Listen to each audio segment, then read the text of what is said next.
విషయమైనా సరే అది రచ్చగా మారిన సందర్భాలు మనం చాలా చూసాం. ఈరోజు అదే పరిస్థితి తెలుగు రాష్ట్రాల్లో ఉందా అంటే అవును అనిపిస్తున్న అంశాలు కొన్ని ఉన్నాయి. అది ప్రధానంగా పవన్ కళ్యాణ్ గారి నాటి వాళ్ళ నోటంట ఏ మాట వచ్చినా అది పెను సంచలనంగానే మారుతుంది. సరే, పాజిటివ్ ఉన్న వాళ్ళు పాజిటివ్గా తీసుకుంటారు, నెగిటివ్గా ఆలోచించే వాళ్ళు నెగిటివ్గా తీసుకుంటారు. సరే, పాజిటివ్ నెగిటివ్ అనే అంశం పక్కన పెడితే ఒక మనోభావాల వైపు ఏదో వెళ్తున్నది. ఇది చాలా అనకూడని మాట, ఇది తప్పు, క్షమాపణలు చెప్పాలి, పవన్ కళ్యాణ్ బ్యాన్ చేయాలి, సినిమాలు బ్యాన్ చేయాలి, ఇలాంటివన్నీ కూడా అసలు అంటే ఊహించిన పరిణామం ఇది. కోమటిరెడ్డి లాంటి వాళ్ళు, అలాగే చామల గారు లాంటి వాళ్ళు, పొన్నం గారు లాంటి వాళ్ళు, ఇలాంటి వాళ్ళందరూ కూడా, మహేష్ గౌడ్, వీళ్ళందరూ డైరెక్ట్గా అటాకులు చేస్తున్నారు. సరే, పవన్ కళ్యాణ్కి తెలంగాణకి సంబంధం లేదా అంటే చాలా ఎక్కువ సంబంధం ఉంది.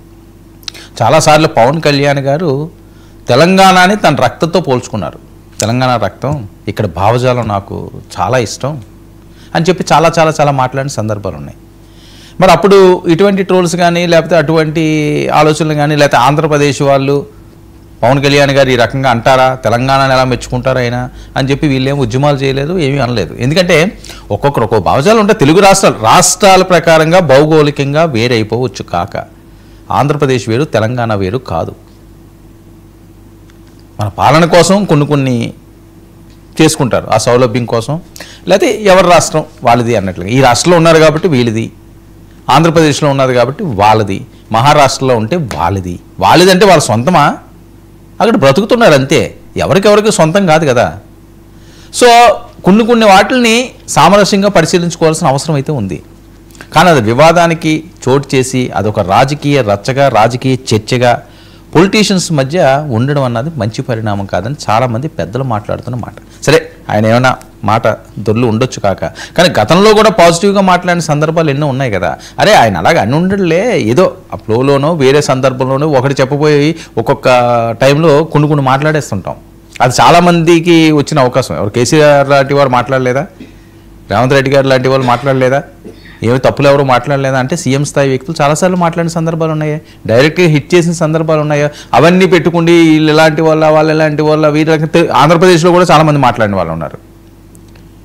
ప్రతి రాజకీయ నాయకుడు ఏదో సందర్భంలో, ఏదో అంశంలో, రాష్ట్రాల అంశంలోనో వేరే అంశంలోనో మాట్లాడిన సందర్భాలు ఉంటాయి. అది కావాలని మాట్లాడడం కదా, ఫ్లోలో కొన్ని వస్తాయి. సరే, పొరపాటు ఏదన్నా పొరపాటు జరిగిందని ఆటోమేటిక్ తెలుస్తుంది. దాని గురించి మరీ ఎక్కువగా చర్చ సాగుతుందేమో అని కొంతమంది మాట్లాడుతున్నారు.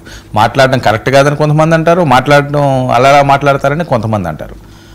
సరే, ఆ మాట్లాడిన దాన్ని సరే ఆయన అనాలని అనరు, అనుకోవాలని మాట్లాడిన సందర్భం కాదు అది, ఎవరినో అనాలని టార్గెట్ కాదు. ఆయన కొన్ని ఆవేశపూరితంగా మాట్లాడతారు కదా, ఆ ఫ్లోలో మాట్లాడారని చెప్పి కొంతమంది మాట్లాడతారు. సరే, ఏది రైటు ఏది రాంగు అన్నది ఎవరి మనస్తత్వాలను పెట్టి వాళ్ళకు ఉంటుంది. ఇప్పుడు పవన్ కళ్యాణ్ గారు అసలు ఏం మాట్లాడారు గతంలో, దాని గురించి తెలంగాణ కోసం ఆయనకి ఏం అభిమానం లేదా, తెలంగాణ రాష్ట్రం మీద కానీ లేదా తెలంగాణ ప్రజల మీద కానీ, తెలంగాణలో ఆయన పార్టీ లేదా, తెలంగాణ నుంచే కదా ఆయన మొదలుపెట్టింది, ఇక్కడే పార్టీ ఉండేది. తర్వాత అక్కడ ఆఫీస్ తీసారు తప్పించి హైదరాబాద్ నడిపట్లో ఆయన పార్టీ ఉన్నది. ఆయన కార్యకలాపాలన్నీ ఇక్కడే చేశారు. ఆయన సినిమాల షూటింగ్లన్నీ ఇక్కడే అవుతాయి, చిరంజీవి గారి షూటింగ్లన్నీ ఎక్కువ అవుతాయి, మెగా ఫ్యామిలీ షూటింగ్లన్నీ కూడా హైదరాబాద్లోనే వాళ్ళ నివాసాలన్నీ, వాళ్ళ పొరుగు రాష్ట్రాల వాళ్ళు అవ్వరు కదా. అలా అయితే చాలామంది ఆంధ్రప్రదేశ్ నుంచి వచ్చి ఇక్కడ సెటిల్ అయిన వాళ్ళందరూ కూడా రాజకీయ పరంగా వేరే రకంగా ఉన్న వాళ్ళు ఉన్నారు. రాష్ట్రాల విభజన అన్నది భౌగోళికంగా అది జరిగిన అంశం, మనసులకు కాదు, ఇక అభిమానాలకు కాదు, ప్రేమలకు కాదు, ఓటర్లకు అస్సలు కాదు, ప్రజలకు అస్సలు కాదు. సౌలభ్యం కోసం ఓకే, ఇంతకాలం ఉన్నారు, మీ ఆంధ్రప్రదేశ్ని మీరు పాలించుకోండి, తెలంగాణను మేము పాలించుకుందాం అన్నారు. దానికి సరే అప్పుడు ఎలాంటి గందరగోళాలని ఏమని తెలుసు. ఇప్పుడు మళ్ళీ కొత్తగా వేరే రకమైన తీసుకురావడం. మరి పవన్ కళ్యాణ్ గారికి తెలంగాణ మీద ఇష్టం లేదా, తెలంగాణ మీద ఆయన వ్యతిరేకమా? ఒక బయట ప్లే చేయండి. మా పాటకి గౌరవం లేదని అంటుంటే బండెనక బండి గట్టి 16 బండ్లు గట్టి ఏ బండిలో పోతావు కొడక, ఓ నైజాం సర్కారోడా అని గద్దరు సీమాంధ్ర ప్రాంతంలోని నెల్లూరు జిల్లా టౌన్ హాల్లో పాట పాడేస్తే గంతులేసినోడిని నేను.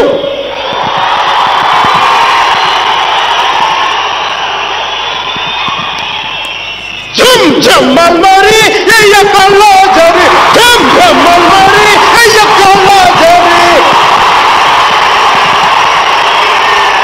అని గద్దరన్నారా. గజ్జె కట్టి పాడితే నువ్వు చొక్కాలు చిచ్చుకున్నావు, చెయ్యెత్తి జై కొట్టావు, సమాజానికి ఏదో చెయ్యాలని తపన పడ్డావు. అది మాకు తెలంగాణ ఆటపాట మీద గౌరవం సీమాంధ్ర ప్రజలందరికీ. అందుకే నేను ఇక్కడ ఉన్నాను. ఆ తెలంగాణ ఆట పాట నేను ఇక్కడ కూర్చోబెట్టి ఇక్కడ నిలబెట్టింది ఇదండి. సరే, ఒక శాంపిల్ బయటిది. ఆయనకి ఏవైనా అందులో తెలంగాణ మీద విమర్శించాలని కాదు, లేకపోతే గద్దర్ గారు పాడిన పాటలకి ఆయన చొక్కాలు చెంచుకున్నారు అని చెప్పి బహిరంగంగా ఒక మీట్లో చెప్పిన పవన్ కళ్యాణ్. మరి ఇది కూడా గమనించాలి కదా. ఆయనకి ఏదో ద్వేషం ఉండో, వేరే రకంగానో, కావాలనో, కుట్రపూరితంగానో ఏదో చేయాల్సిన అవసరం అయితే కూడా పవన్ కళ్యాణ్ గారికి ఉందా అని చెప్పి కొంతమంది మాట్లాడే పరిస్థితి. ఎందుకంటే డిప్యూటీ సీఎం స్థాయిలో ఉన్నాడు ఆయన. ఆయన ఎందుకు అంటారు? ఆయన నివాసం ఉండేది ఇక్కడే కదా. ఇక్కడ ఒక ఇల్లు ఉంది, ఆయనకి ఇక్కడ ఆస్తులు ఉన్నాయి తెలంగాణ రాష్ట్రంలోని. ఇక్కడ ఒక రాజకీయ పార్టీ ఉంది. ఎందుకు కావాలని అంటారు అంటే ఇందులో ఏమైనా ఇన్సైడ్ ఉందా? ఎందుకంటే ఎక్కువగా వినిపిస్తున్న మాటలు ఏంటంటే ఇందులో ఏమైనా ఇన్సైడ్ ఉందా అనే అనుమానాలు కూడా వ్యక్తం అవుతున్నాయి. మరి జన సైనికులు సామాన్యంగా ఊరుకుంటారు అంటే వాళ్ళు ఊరుకుంటే పరిస్థితి ఉండదు. సరే, పోనీ ఆ బయట అయ్యింది. ఇంకో బయట విందాం పవన్ కళ్యాణ్ గారిది, వినండి. రాష్ట్ర రాజకీయాల గురించి కానీ, విడిపోయిన తెలంగాణ మన తెలంగాణ మన తెలంగాణ పోరు తెలంగాణ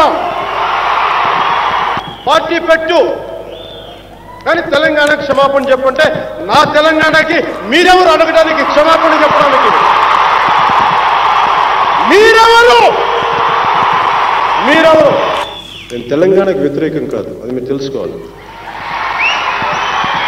అలాగని సీమాంధ్ర ప్రాంతపు ఆత్మగౌరవాన్ని దెబ్బతింటే కూడా ఊరుకునే వ్యక్తిని కాదు. తెలుగు ప్రజల ఆత్మగౌరవం దెబ్బతింటే ఊరుకునే వ్యక్తిని. ఇది ఆయన ఎప్పుడూ కూడా ఒకే రకంగా ఉంటాడు. ఆయన మాటలు కూడా ఆ రకంగానే ఉంటాయి. కటువుగా ఉండే విధంగా అనిపించవచ్చు కాక, కానీ పెద్దగా కల్మషం ఉండి ఏదో టార్గెట్ పెట్టేసి తెలంగాణ అనేద్దామనో, రాష్ట్రాన్ని అనేద్దామనో, ఇప్పుడు కొత్త చిచ్చికి ఆజ్యం పోద్దామనో అనే అంశాలు ఏమి పవన్ కళ్యాణ్ గారికి ఉండవేమో అనిపిస్తుంది. ఎందుకంటే ఆ బయటలు చూస్తుంటే ఏమనిపిస్తున్నది? పోనీ ఇందులో ఏం తప్పు లేదు కదా, మ్యానిపులేషన్ ఏమీ లేదు. కళ్ళకు కట్టినట్టుగా కనిపిస్తున్న బయటలు ఇంకో బయట కూడా ఉంటుంది. ప్లే చేయండి. తెలంగాణలో ఒక్కొక్క యువకుడు, ఒక్కొక్క మెరుపు, ఒక్కొక్క ఉరుము, ఒక్కొక్క పిడుగు, మబ్బుల్లో పరిగెత్తే పిడుగులు తెలంగాణ యువత. భయం లేదు, పారిపోరు, నిలబడతారు, జెండా పాతుతారు. ఇదండి. ఇంత ఆవేశపూర్వకంగా తెలంగాణ ప్రజల గురించి, తెలంగాణ యువత కోసం, గద్దరు భావజాలం కోసం ఆయన ఎలుగెత్తి మాట్లాడిన సందర్భాలు ఎన్నో ఉన్నాయి. ఇవి కూడా ఒకసారి గమనించాలి జరిగిన దానికి. సరే, ఆయన కూడా ఎందుకు ఇలాగన్నాను చెప్పి ఆయన పశ్చాత్తాప పడతారు. పడకపోవడానికి ఏముంటుంది ఇందులోని? ఇది ఏదన్నా ఒక ఇష్యూ మనం మాట్లాడింది అది వేరే రకంగా డైవర్ట్ అవుతున్నది అనుకోండి, ఖచ్చితంగా దాని మీద ఎందుకు ఇలా చేసాము అని ఒకటి ఉంటుంది. కానీ ఆ చేయడం వెనక ఏముంది? అందులో అంత ఏమైనా కోణాలు ఏమైనా దాగి ఉన్నాయా? దీన్ని ఇంతలాగా పెద్ద ఎత్తున ఒక్కసారిగా అందరూ ముప్పిట దాడి పవన్ కళ్యాణ్ గారు చేయడం వెనకాతలు ఏమైనా శక్తులు ఉన్నాయా? ఇది కదా ప్రధానంగా వస్తున్న అంశాలు. సరే, ఏదైనప్పటికీ కూడా ఆ రకంగా దిష్టనో వేరేటనో అనడం అన్నది అది తప్పుగా భావిస్తే ఖచ్చితంగా చెప్పొచ్చు. ఏముంది, అది మంచి పద్ధతి కాదండి. దాని మీడియాలకు ఎక్కి వేరే రకంగా దాన్ని ఏదో డైవర్ట్ చేసే విధంగానో లేకపోతే వేరే రకంగా దాన్ని తీసుకువెళ్ళే విధంగా చేయడం అన్నది. ఓ డిప్యూటీ సీఎం స్థాయిలో ఉన్నారు కాబట్టి మీ కళ్ళు ఎదురుకుంటా ఉన్న పవన్ కళ్యాణ్ ఎవరికి తెలియదు? పొన్నం గారికి తెలియదా? కోమటిరెడ్డి గారికి తెలియదా? మహేష్ గౌడ్కి తెలియదా? ఎవరికి తెలియదు? పవన్ కళ్యాణ్ తెలియని వాళ్ళు ఎవరన్నా ఉన్నారా? అలాగే జగదీశ్వర్ రెడ్డి గారికి తెలియదా? కేటీఆర్ గారికి తెలియదా? సరే, ఒకటి నేను అనేది ఏంటంటే ఎవరు కూడా అనాలని అని ఏదో గొడవలు తెచ్చుకోవాలని ఎవరో చూడరు. ఇప్పుడు దానికి కోమటిరెడ్డి గారు ఏమంటున్నారు? ప్లే చేయండి. కానీ ఈ విధంగా మాట్లాడి దాదాపు 13 సంవత్సరాలు అయిపోయింది. తెలంగాణ 13 సంవత్సరంలో పడుతున్నది. ఈ సమయంలో మా తెలంగాణని అవమానపడుతుందని పవన్ కళ్యాణ్ గారు బేషరతుగా క్షమాపణ చెప్పితేనే తెలంగాణ ప్రజలు క్షమిస్తారు. ఇక ఇప్పుడు దాన్ని క్షమాపణ చెప్పకపోతే ఎవ్వరు కూడా చిరంజీవి గారికి సంబంధం లేదు. Chiranjeevi is a super man. ఆయన ఎప్పుడు కూడా వివాదాలకు దూరంగా ఉంటారు. కానీ పవన్ కళ్యాణ్ కొత్తగా రాజకీయాలకు వచ్చి డిప్యూటీ సీఎం కాగానే తెలిసి తెలియకుండా మాట్లాడిండో, మరి కావాలని తెలంగాణ వాళ్ళని అవమానపరచాలనుకున్నాం ఏమనుకుండో, కానీ దాన్ని క్షమాపణ చెప్తే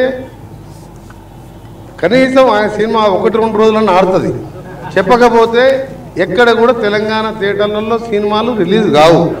సినిమాటోగ్రఫీ మినిస్టర్ గా నేను చెప్తున్నా ఈ మాట. Okay right. చామల గారు బయట ప్లే చేయండి. 17 చదివే విధంగా పవన్ కళ్యాణ్ గారు, మీరు ఒక డిప్యూటీ చీఫ్ మినిస్టర్గా ఆంధ్రప్రదేశ్కు ఉండి మీరు తెలంగాణ ప్రజల శాపం వల్లనో తెలంగాణ ప్రజల దిష్టి వల్లనో కోనసీమ ప్రాంతంలో ఉన్నటువంటి పచ్చదనం పోయిందని చెప్పడానికి చూస్తే నిజంగానే మీరు ఒక సినిమా స్టార్గా ఒక స్క్రిప్ట్ను చదివే విధంగా మాట్లాడేది తప్ప ఇది 2.5 గంటల సినిమా కాదు. ఇది ప్రజలు మిమ్మల్ని గెలిపించి ఒక డిప్యూటీ చీఫ్ మినిస్టర్ చేశారు. అక్కడ అటువంటి పరిస్థితి ఎందుకు వస్తుంది? దిష్టి తెలంగాణ ప్రజల్ని తాకినట్టుగా లేదు. మిమ్మల్ని గెలిపించి మిమ్మల్ని ఉప ముఖ్యమంత్రి చేసిన తర్వాత ఈ కోనసీమ ప్రాంతానికి నిజంగానే దిష్టి తాకినట్టుంది మీరు అలా మాట్లాడినట్టయితే. ఎందుకంటే మీరు వీలైతే ఎలా దాన్ని పరిష్కరించాలనో ఆలోచించాలనే తప్ప మీరు ఇలా ఇష్టం ఉన్నట్టు మాట్లాడొద్దని కోరుకుంటున్నాను. రైట్. ఇదండి, ఇంకా ఒకటికొకటి రేజ్ అవుతున్నాయి. పొన్నం గారు ఏం మాట్లాడారు? ఇటువంటి తెలంగాణ ఆంధ్రప్రదేశ్ 2 రాష్ట్రాలు కూడా ఒక అన్నదమ్ముల భావంతో ఉండేటువంటి రాష్ట్రాలు. తెలంగాణ తుఫాన్లో మునుగుతుంటే కూడా మేము ప్రకృతి అనుకుంటున్నాం తప్ప ఆంధ్ర ప్రజల తప్పు పడతలేదు. ఎక్కడో కోనసీమలో కొబ్బరి చెట్లు ఎండిపోతే ఆంధ్రలో ప్రాతినిధ్యం వహిస్తున్న ఉప ముఖ్యమంత్రి తెలంగాణ వల్ల దృష్టి జరిగిందంటే ఆయన వివేకవంతుడు అవివేకవంతుడో నాకు తెలియదు. నేను ఆ మిత్రపక్షంకు బాధ్యత వహిస్తున్న తెలంగాణ భారతీయ జనతా పార్టీ నాయకత్వం ఆయన పట్ల స్పందించాలని కోరుతా ఉన్నా. అదేవిధంగా ఆంధ్రప్రదేశ్ ముఖ్యమంత్రి గారు కూడా స్పందించాలి. స్వయంగా భారతీయ జనతా పార్టీ పొత్తున్నది కాబట్టి ఇందులో ఇటువంటి కక్షపూరిత 2 రాష్ట్రాల మధ్యలో వైషమ్యాలు కలిగేటువంటి మాటలు మాట్లాడడం అనేది దురదృష్టకరం. నేను ఇంతకుముందు చెప్పినట్టుగా ఆంధ్రాలో తుఫాన్ వస్తే తెలంగాణ మొన్న హుస్నాబాద్లో మునిగింది. మేమేం ఆంధ్రప్రదేశ్లో తప్పకూడదు, ప్రకృతి వైపరీత్యం కింద భావిస్తా ఉన్నాం. అక్కడెక్కడో చెట్లు ఎండిపోతే మమ్మల్ని దృష్టి కలిగిందని నిందిస్తే ఇది తెలంగాణ పౌరులకు అవమానం. వెంటనే ఉపసంహరించుకోవాలి, క్షమాపణ కోరాలి. రైట్. ఇది పొన్నం గారు. సరే, ఆయన ఏమంటున్నారు? ఉపసంహరించుకోవడం అన్నది అదేం పెద్ద నేరమో కాదు, ఘోరం కాదు. ఏదైనా మాట తొలినప్పుడు ఆ రకంగా చేయాల్సిన అవసరం ఉంది. కానీ ఒక్కసారిగా ఇంతమంది ఎందుకు అటాక్ మోడ్లోకి వెళ్ళిపోయారు? కోమటిరెడ్డి గారు ఏమో సినిమాలు బ్యాన్ చేస్తామంటున్నారు, ఆయనేమోని ఆయన వల్ల దిష్టి తగిలింది ఉప ముఖ్యమంత్రి అయిందని చెప్పి ఒక నాయకులు అంటారు, వేరే రకమైన ఇది సినిమా డైలాగులు అంటారు. అంటే మొత్తం మీద ఇదంతా మళ్ళీ సినిమా వైపు వెళ్తుంది, మళ్ళీ రీల్ వైపు వెళ్తుంది ఈ రీల్ అంతా కూడా. సరే, పవన్ కళ్యాణ్ గారి దృష్టి ఖచ్చితంగా ఇది వెళ్ళే ఉంటుంది. దానికి పరిష్కారం ఏంటో అన్నది ఆయన ఖచ్చితంగా చూపిస్తారు. మరొక బయట ప్లే చేయండి పవన్ కళ్యాణ్ గారి. మీరందరూ చాలా మంది పక్కన తెలంగాణ నుంచి వచ్చారు. జై తెలంగాణ. మీకు తెలుసు కదా తెలంగాణ అంటే గుండెలో కొట్టుకుంటుంది. నాకు ఇష్టమైన పాట తెలుసు కదా, బండెలక బండి గట్టి 16 బండ్లు గట్టి ఏ బండిలో పోతావు కొడుకు నైజాం సర్కరోడ. అలాంటి పోరుగడ్డ తెలంగాణ నుంచి వచ్చారు మీరు. మీరు మహారాష్ట్రలో ఉన్నా, భోపాల్లో ఉన్నా, మీరు గుండెల్లో మరాఠా శౌర్యాన్ని నింపుకున్నారు, తెలంగాణ పోరాట స్ఫూర్తిని నింపుకున్నారు. కాంగ్రెస్ అధికారంలోకి వస్తే తమ ప్రభుత్వం. రైట్. ఇది పవన్ కళ్యాణ్ గారు. మరి ఇన్ని రకాలుగా ఇంత అభిమానంతో తెలంగాణ పేరెత్తే నా గుండెలు కొట్టుకుంటాయి అన్నారు. అంటే అంత ఉద్వేగం వస్తుంది, అంత కసి. అది ఆ యువత గురించి పొగిడారు, భావజాలం కోసం పొగిడారు. ఆ పాటలు నాకు అత్యంత ప్రేమను ఎక్కడో మహారాష్ట్ర గడ్డ మీద మాట్లాడిన అంశాలు. సో ఒక పక్క సోషల్ మీడియాలో ఫుల్గా వైరల్ అవుతున్న అంశాలు ఇవి. ఒక పక్క ఇదిగో పవన్ కళ్యాణ్ గారికి ఎంత ప్రేమ ఉంది తెలంగాణ రాష్ట్రం మీద, మొన్న అన్నదాన్ని వేరే రాద్ధాంతం చెయ్యొద్దు అని చెప్పి వాళ్ళు. ఇవి ట్రోల్స్ అవుతున్నాయి వీళ్ళు మాట్లాడినవన్నీ కూడా. నువ్వు ఎలా మాట్లాడతావు, నువ్వు క్షమాపణ చెప్తావా, నీ సినిమాలు బ్యాన్ చేయమంటావా అని చెప్పి వీళ్ళు అంటున్నారు. మరి తెలంగాణ ఆంధ్రప్రదేశ్ ఈ దిష్టి రాజకీయాలు అసలు ఆజ్యం ఏంటి? దీని వెనకాతలు వేరే స్కెచ్లు ఏమైనా ఉన్నాయా, లేకపోతే అనుకోని విధంగా మాట్లాడిన దాన్ని ఈ రకంగా వేరే అంశం మీదకి డైవర్ట్ చేస్తున్నారా? ఇది ఇక్కడితో ఫుల్ స్టాప్ పెట్టాల్సిన అవసరం ఉంది. ఎందుకంటే 2 రాష్ట్రాలు అన్నదమ్ముల్లాగా సస్యశ్యామలంగా ఎవరు అభివృద్ధి వాళ్ళు చేసుకుని బాయి అంటూ ముందుకు సాగాల్సిన పరిస్థితి. ఇలాంటి సమయంలో ఎటువంటి విద్వేషాలు కానీ ఎటువంటి వివాదాలకు కానీ వెళ్ళొద్దు, ఎవరూ దీన్ని క్రాస్ చేయొద్దు, ఆ రకంగా మాట్లాడొద్దు అన్నది విజ్ఞులు చెప్తున్న మాట. మరి ఈ దిష్టి రాజకీయం ఎటువైపు వెళ్తుందో చూడాలి. ఒక షార్ట్ బ్రేక్ తీసుకుందాం. బ్రేక్ తర్వాత ప్రైమ్ డిబేట్ కొనసాగిద్దాం. Stay tuned.